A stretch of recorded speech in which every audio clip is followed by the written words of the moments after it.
ہم شدید مذمت کرتے ہیں ان لوگوں کی جنہوں نے محمد الرسول اللہ صلی اللہ علیہ وسلم کے خلاف کوئی جملہ کہا، یہ ہماری محبت کے خلاف ہوگا۔ حضرت امام مالک رحمت اللہ علیہ سے کسی نے سوال فرمایا کہ اگر تیرے نبی کے خلاف کوئی بات بولی جائے تو تمہیں کیا کرنا چاہیے؟ حضرت نے فرمایا ہم اس کا جواب دیں۔ فرمایا مجھ میں ہمت نہیں ہے جواب دینے کی۔ فرمایا کم سے کم اپنے نبی کا تقدس بیان کرو، پاک دامنی بیان کرو۔ فرمایا مجھ میں یہ بھی طاقت نہیں ہے۔ تو پھر امام مالک فرماتے ہیں کہ تیرا زمین پر رہنے کے بجائے زمین کے نیچے چلے جانا بہتر ہوگا، تو لائق نہیں ہے کہ تو زمین پر رہے۔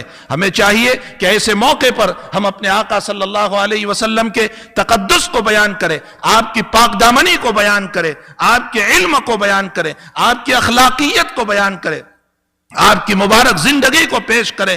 ہم خود ہی اپنے آقا صلی اللہ علیہ وسلم کی زندگی سے ناواقف ہے۔ دوسری بات، اس سے پہلے بھی اس طرح کا مسئلہ ہوا اور اس موقع پر ایک بہت بڑا ایک اجلاس ہندوستان میں سہارنپور میں بلایا گیا، اور جس کی صدارت میرے پیر استاذ محترم حضرت شیخ مولانا محمد یونس صاحب جون پوری رحمت اللہ علیہ نے فرمائی تھی، اور ایک بہت بڑا مجمع تھا جس میں 2 لاکھ سے قریب آدمی جمع ہوئے تھے، اور آقا صلی اللہ علیہ وسلم کے خلاف جو ایک غلط قسم کی تصویر بنائی گئی تھی، اس مجمع کے اندر حضرت شیخ نے پورے مجمع سے ایک سوال کیا تھا کہ یہ بتاؤ کہ یہ لوگ کیوں نبی کے خلاف بول رہے ہیں؟ پھر حضرت نے فرمایا ان لوگوں کو جسارت اس لیے ہوئی ہے کہ مسلمانوں نے اپنے نبی کو چھوڑ دیا ہے، ہم نے خود ہی اپنے نبی کو چھوڑ دیا، ان کی اطاعت کو چھوڑا، ان کی فرما برداری کو چھوڑا، ان کے اخلاق کو چھوڑا، ان کے کیریکٹر کو چھوڑا، ان کی وفاداری کو چھوڑا، ان کے نقش قدم پر چلنے کو چھوڑا۔ اس کی بنیاد پر یہ سارے، ابھی 10 دن پہلے کا واقعہ ہندوستان کا میں آپ کو بتاؤں کہ ایک پولیس افسر کو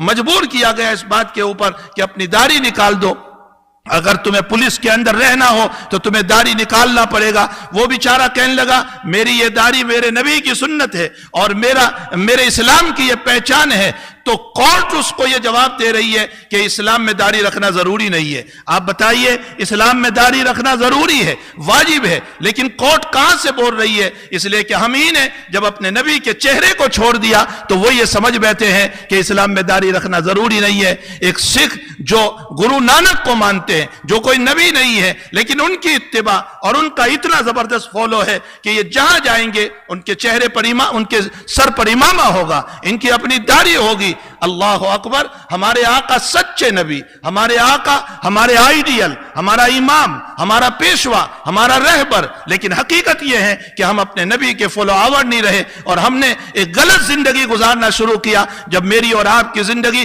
غلط رخ پر چلی تو لوگوں کو ہمارے نبی پر بولنے کا موقع ملا۔ یاد رکھو، اسلام کی بدنامی ان لوگوں کی وجہ سے نہیں ہے، اسلام کی بدنامی مسلمانوں کی وجہ سے۔ ہم نے خود ہی اپنے آقا صلی اللہ علیہ وسلم کو بدنام کر دیا۔ ہم ذات میں لڑے، ہم بات میں لڑے، ہم قوموں پر لڑے، یہ فلاں کا ہے، یہ فلاں کا ہے، یہ ہمارا نہیں ہو سکتا، یہ دوسری کنٹری کا ہے، یہ دوسرے ملک کا ہے، یہ دوسرے اسٹیٹ کا ہے، یہ فلاں مسجد کا ہے، یہ ہماری مسجد کا نہیں۔ ہم کرسی پر لڑے، ہم عہدوں پر لڑے، ہم ذاتی مسائل پر لڑے، جس کی بنیاد پر ہمارا شرازہ بکھر گیا، ہماری طاقت ختم ہو گئی، ہماری بولنے کی ہمت ختم ہو گئی۔ اللہ تعالیٰ قرآن کریم میں فرماتے ہیں لا تنازعوا فتفشلوا وتذهب ريحكم، اختلاف نہ کرو ورنہ میں تمہاری طاقتوں کو ختم کر دوں گا اور دوسروں کو تم پر غالب کر دوں گا۔ آج یہی مسائل ہمارے ساتھ ہو رہے ہیں، اس لیے ہم کچھ نہیں کر سکتے، کم سے کم ہم اپنی زندگی کو حضور پاک صلی اللہ علیہ وسلم کے مبارک طریقوں پر لائے، اپنی زندگی کو صحیح بنائے۔ ہمارا چلنا پھرنا، اٹھنا بیٹھنا، ہماری ہر ادا، چاہے مارکیٹ ہو، بازار ہو، دکان ہو یا کہیں شاپنگ ہو، ہر جگہ پر ہمارے چلنے پھرنے سے آقا کی جھلک آنی چاہیے کہ یہ محمدی ہے، یہ دھوکہ دینے والا نہیں ہے۔ مجھے ابھی 2 دن پہلے آپ ہی کے وہاں کسی صاحب نے ایک واقعہ بیان کیا کہ ان کے والد صاحب یا ان کے چچا کے پڑوس میں ایک یہاں کے گورے صاحب رہتے تھے، اور ان کا معمول تھا کہ وہ جو بھی اپنے گھر میں پکاتے وہ ان کے گھر پہ بھیجا کرتے تھے۔ نتیجہ یہ ہوا کہ اس کھلانے کے نتیجے میں اتنی محبت ہوئی کہ اس کے مرنے کے بعد اس آدمی نے تو زندگی میں، اس مسلمان نے زندگی میں ایک مرتبہ یوں کہا ہوگا کہ چچا بھیا کبھی آپ مکان بیچے تو ہم ہی کو بیچ دینا،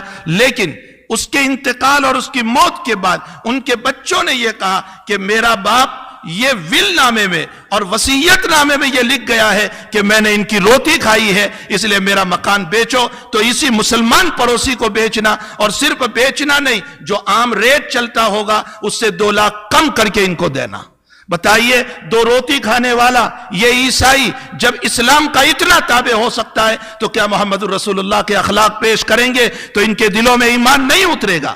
یقیناً یہ ایمان کے دروازے پر کھڑے ہو چکے ہیں، لیکن میرے اور آپ کے اخلاق دیکھ کر وہ واپس ہو رہے ہیں کہ یہ دھوکہ دینے والا، یہ فریب دینے والا، یہ لڑنے والا، یہ ایک دوسرے کی عزت کو پامال کرنے والا، یہ دوسرے کو بدنام کرنے والا، اگر اسلام اسی کا نام ہے تو پھر میری عیسائیت برابر ہے، میں اپنے مذہب پر برابر ہوں۔ اس لیے تقدس حضور پاک صلی اللہ علیہ وسلم کا ہمیں بیان کرنے کی ضرورت ہے، اور اس کے ساتھ ساتھ ہمارے اندر وہ اخلاق حسنہ کو لانے کی ضرورت ہے۔ یہ ٹاپک ایسا نہیں ہے کہ شان رسالت میں ہم 10-5 منٹ کے اندر کوئی بات کہہ دیں۔ آقا کی زندگی کو بیان کرتے ہوئے لوگوں کے قلم ٹوٹ گئے، لیکن آقا کی زندگی بیان نہ ہو سکی۔ انشاءاللہ پھر موقع رہا تو میں کھل کر نبی اکرم صلی اللہ علیہ وسلم کی مبارک زندگی کو پیش کروں گا۔ ہم انگلی قطع کے شہیدوں میں نام لکھوا رہے ہیں کہ بولنے والے بولتے رہے، اے میرے آقا تجھے کوئی تکلیف نہیں پہنچ سکتی ہے، لیکن حقیقت یہ ہے کہ ہماری وجہ سے یقیناً تجھے تکلیف ہوتی ہوگی کہ محبت کے دعوے دار ہی آج نبی کے خلاف کر رہے ہیں۔ ان سے تکلیف نہیں، ہم سے تکلیف ہو رہی ہے۔ اللہ کرے کہ مسلمان اخلاق حسنہ پر آ جائیں، اچھے اخلاق پر آ جائیں، اچھی زندگی پر آ جائیں۔ اللہ ہم سب کو اس کی توفیق عطا فرمائے۔ وصلی اللہ علی نبی الکریم برحمتک یا ارحم الراحمین۔